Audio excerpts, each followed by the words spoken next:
What is going on, big strong gamers? It is Benson. Today we are going to be ranking the top 5 weapons within Cold War Zombies in Season 5. If you haven't already, leave a like, subscribe, all that cool nonsense. Speaking of that, shout out to Shane Tucker, Macro Person, number 23, Zombie Slayer, and MPJ Productions. If you leave a like, subscribe like them, I'll shout you out. Plus, I won't come to your house and literally lick your doorknobs. All of them. Let's get it.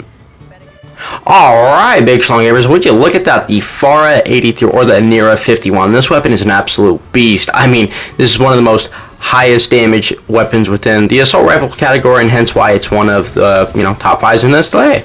So, I mean, starting off, the damage for it is really high at about 31 average, but translate to that to zombies, it is packing a punch. Let me guys tell you something, okay? The magazine is pretty alright. You can get about a 55 mag on it when you max it out to the salvo blast mag, and then unfortunately it only gets about 83 rounds, which or 82 I should say, which is really unfortunate, but that doesn't mean it's not good. The headshot multiplier with Deadshot Daiquiri is 4.4 times, which is really good. I mean, as you can see, I do about 300 in the body and then nearly 2,000 in the head, and with a fast fire rate of about 800, it stacks up after a very long time, especially when you're in those high rounds with Ring of Fire as well. Really solid weapon.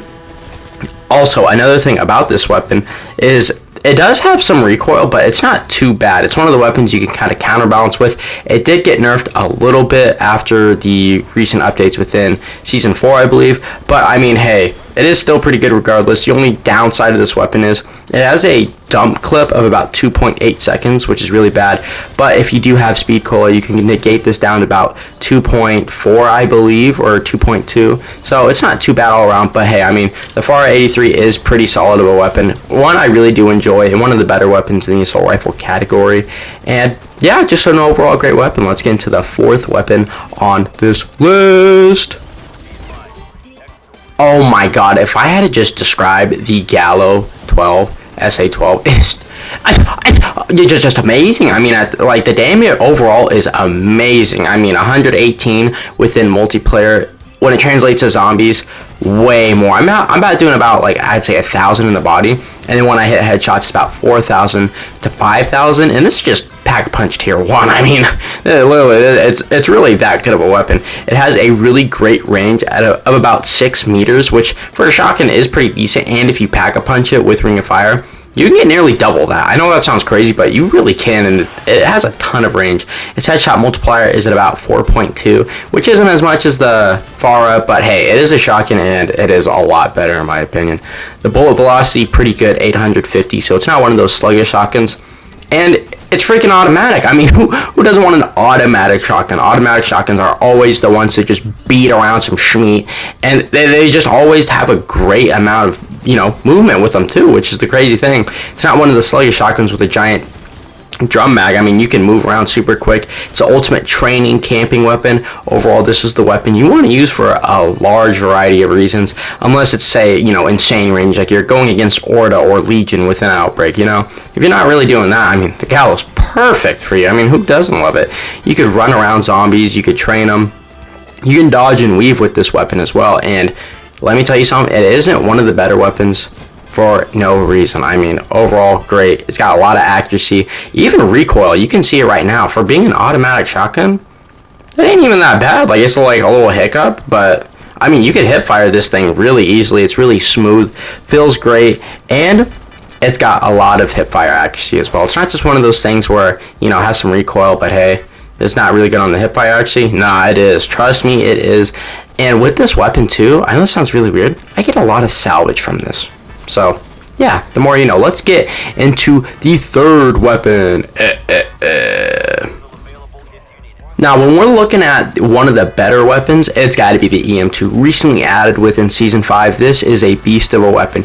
I was talking about 31 damage within multiplayer for this weapon. Yeah, this one's got 48, and when you translate that to zombies, you're nearly doing 1,000 extra per shot just with Tier 1 pack-a-punch. When you get into Tier 2 and Tier 3, you're doing about 3,000, 4,000, even 5,000 extra damage just with one bullet. And this thing carries 80 in the mag maximum, and actually has a really fast reload of about 2.2 without dumping the mag, and with speed cola, overall, really good weapon. I mean, the range on this is about 40 meters, which I believe is actually more than the Faro, which is really crazy. I mean, it has no recoil, really great damage. The only bad thing you could say about it is the RPM, which has a maximum of about 540, which, you know, isn't the brightest, but hey, we're looking at a weapon that's like the Man of War from Black Ops 3. This thing absolutely tears up zombies and is really fun. I mean, you have a lot of sprint to fire time as well, just like the Gallo.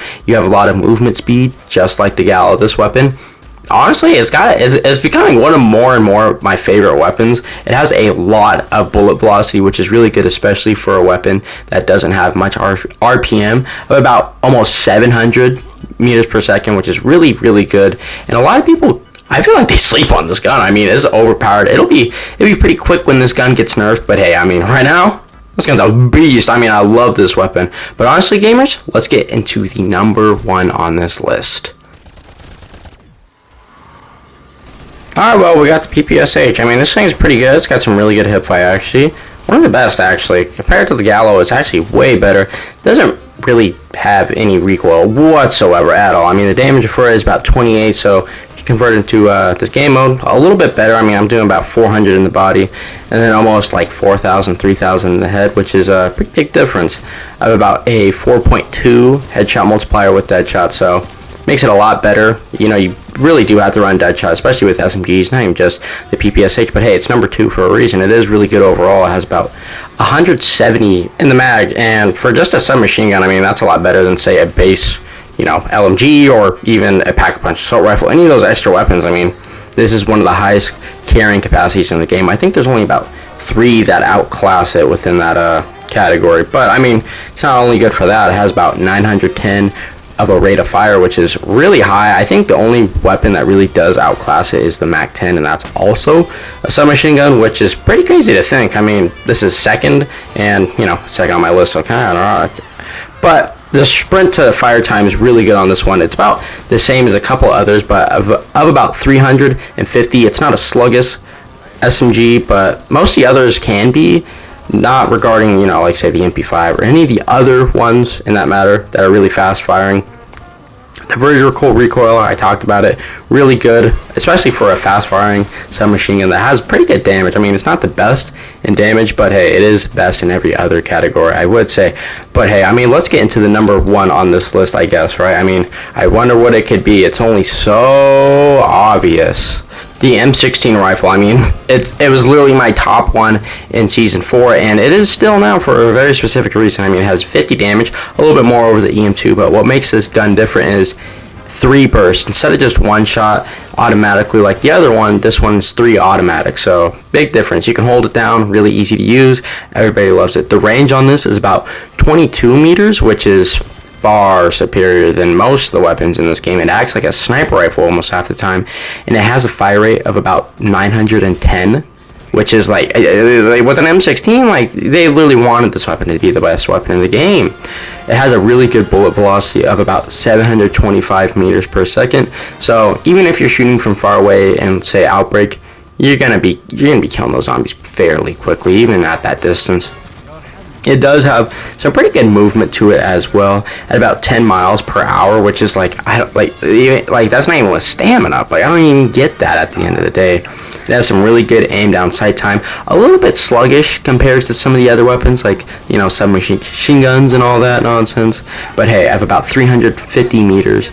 You know, I can't even speak at this point, okay? Hey. Look, if you made it this far, what are you expecting here, huh? What are you expecting? But obviously, the sprinting movement time with this is really good, and the aim to fire rate is actually really good as well. But hey, if you made it this far, you deserve a cookie. I love you. Subscribe, nerds.